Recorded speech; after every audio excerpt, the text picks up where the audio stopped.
بلوچستان کے شہر پنجگور سے ہمارے گدروشیا پوائنٹ کے نمائندہ فرید عمر کی رپورٹ کے مطابق مسلم لیگ نون مکران ڈویژن کے صدر اشرف ساگر بلوچ، محمد صدیق، عبدالمالک بلوچ، محبوب بلوچ، قاضی رضا اور دیگر ساتھیوں کے ہمراہ پرہجوم پریس کانفرنس سے خطاب میں کہا کہ ملک کو بحرانوں سے صرف مسلم لیگ نون ہی نکال سکتا ہے۔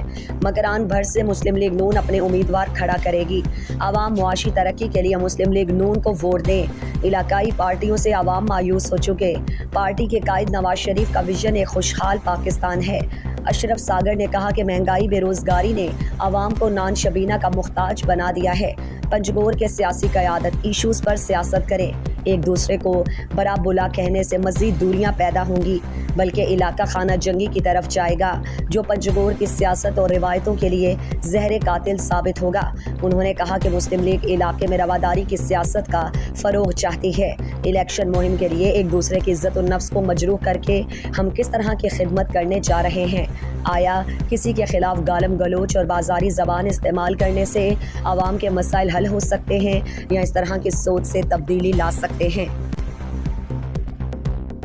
مزید دلچسپ معلومات اور خبروں سے آگاہ ہونے کے لیے Gedrosia point Facebook page, Instagram, Twitter کو فالو اور یوٹیوب چینل کو سبسکرائب کریں۔